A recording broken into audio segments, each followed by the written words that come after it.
All right, here we go. Man, I'm pretty excited about this summer. So hopefully it works out. But anyhow, looking at the weather, we're looking at, upper 70s, lower 80s, starting to get sunny outside, starting to get, consistently sunny, good weather and all that kind of thing. And concerts are coming. Last year we went up to the that First Bank Amphitheater and we checked out Santana. Man, was that nice up there.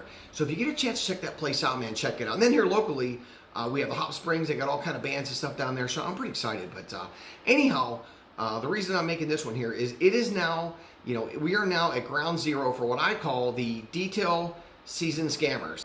And every year this happens. Every year there are a multitude of people that come out and they present themselves as professional detailers, whether it be through social media or they put together a website, and it looks phenomenal. It looks incredible, right? And you cannot tell the difference until the person actually comes out and does your car. So you have a lot of people out there right now that have, at one point, they detailed their mom's car, they detailed two of their friends' cars, and next thing you know, they have a TikTok, they've got a full-blown website, and everything looks pretty professional until it comes to your car. And what I mean by that is I've had people call me up. I've had people call me up and they say, hey, how much would you charge a shampoo and interior? And I start talking to them, right? And I said, well, you know what, you could probably go with so-and-so, maybe closer or whatever have you. And they're like, nope. I called this guy out there. He was a mobile detailer. He presented himself as a professional detailer. And when he got out to my house, I'm being nice about this, but apparently that person did more damage to that back seat than before they showed up. And on top of that, I've had people contact me. And ask me about, how do I get this out of the car? I got a lot of jobs for you and this kind of thing. And then I start talking to them and I find out that they are out there. They're out on a job site. They have no idea what they're doing. They get out on this job site because they, like I said, they saw this somewhere. They saw where they could maybe make some quick money. They got out on the job site and they had no idea what they were doing and they couldn't get these stains out. So I'm actually, at one point, I kind of tried to help them. And then I said, I'm not going to help. You got to figure this stuff out, man. You can't be practicing on people's cars and getting paid for it.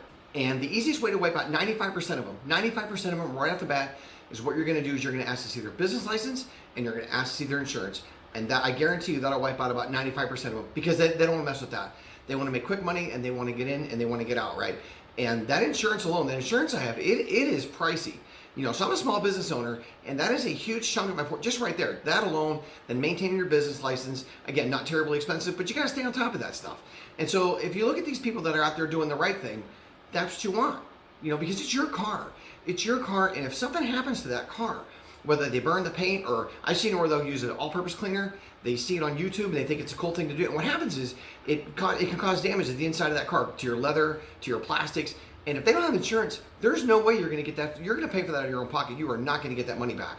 And the second thing you're going to look for, and this goes across the board. This applies to all levels of detailer and all types of detailers, right?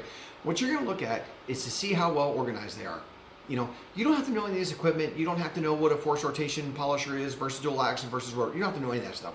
What you want to do is you want to look and make sure that everything has a dedicated area. Are those polishers, are they well organized? Are they clean? Or do they have wax and stuff stuck all over them, right? The bottles that they're using, are they clean or is there stuff dripping out? Are they cracked? Is there stuff spilling all over the floor? When you look at the microfiber towels, are they clean? Yep, they're going to have dirty ones because maybe they came from another job, or you go to a brick and mortar and they just finished a job.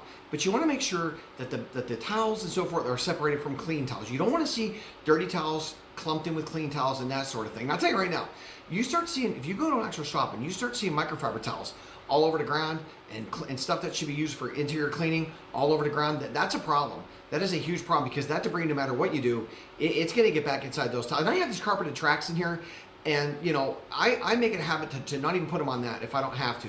And yep, if I put them on the ground, that's going to be a towel that I'm probably going to dispose of.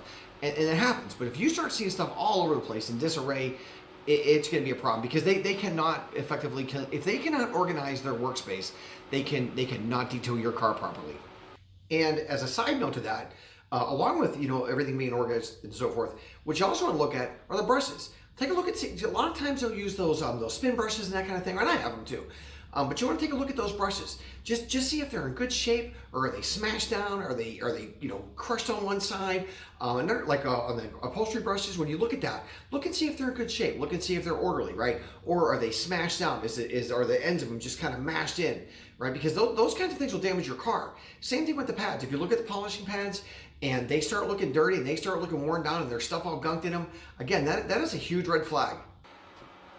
And the last thing you're going to want to ask is, what are you going to use in my car? it should be no mystery. There should be no mystery magic concoctions or potion, whatever they're going to use, right? If they say, oh, we use it. Nope, I want to see it.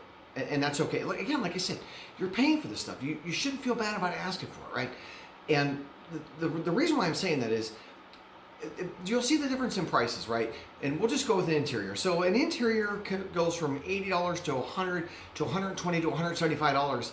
And people are like, well, I don't understand. Why is there such a difference between the prices? Like, this guy's charging $80, this guy's charging $125. Why? Right? And you cannot compare those as the same.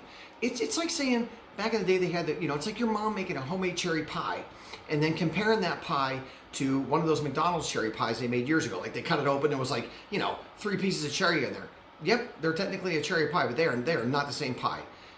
And what I mean by that pie, what I mean by the difference between cherry pie is the variables with that are just, they're so far apart. They're not even close. I mean, the level and the experience of the detailer and everything in between, just how well they've compartmentalized, how long they've been doing this, the kind of tools they're using, and the kind of equipment. And the other thing, one of the most important things, is the products that they're using.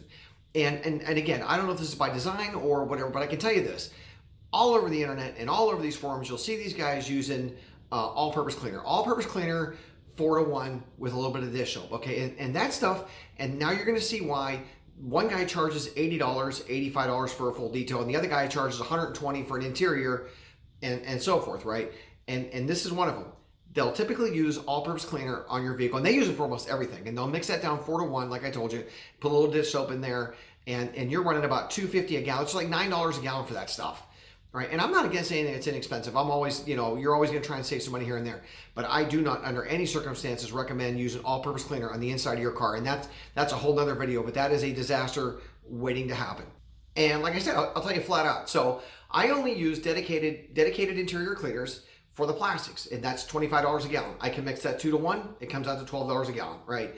The carpet cleaning system I use requires 3 different. It's a starter, an enzymatic, and then a leveler, right? And each one of those right now, I haven't checked the exact numbers recently, but each one of those runs $25 to $30 a gallon, and 2 of them cannot be mixed. They have to be what they are, right? So you're looking at $75 between those 3 products just for that, and then the other $25 for the interior. So that's $100 just for dedicated interior cleaning products. And so now, and it's not just me. Any good detailer out there is going to use dedicated products, and that's where that price differential comes, because that's the safest thing to do, and it's the most effective way to clean the inside of your car versus using all-purpose cleaner and dish soap. And that's why it's always best, as a general rule, to make sure that the detailer is using dedicated interior products, or at least to make sure that they're safe, or that they've been tested and proven to be safe. And I have a couple videos where I've used some alternatives. I think I used the orange oil on some bugs, and I've been testing that out. Or I haven't done it on somebody's car, but I've been testing that out. And Woolite was another one they've been using for years on leather, and they have proven that to be safe. And you can use that in safe applications, and I showed how to do that in another video. But overall, you want to make sure that they're using, a dedicated shampoo, a dedicated plastic interior, instead of just using, an all-purpose cleaner. Because like I said, that can cause damage, and those are things you got to keep an eye out for. And, for the sake of this video, I didn't want to go on for like 20 minutes, and I could have gone on for forever with this stuff, right? But I'm trying to keep it short as possible. But again, like I said, so you just want to make sure that they have their business license, make sure that they're insured. When the person shows up, are they neat? Are they orderly? Is everything clean? Is the equipment in good condition? Are their towels in good condition? That sort of thing. You want to look for that. And then, again, just ask what they're using on your car. You don't have to know all this stuff. Just, do the best you can to try and make an informed decision. If you guys have any questions, you can call me. You can message me. I love doing this stuff, so it's really no bother. So like I said, you message me, you can call me or whatever, and I'll try and help you as best I can. All right, you guys have a good one.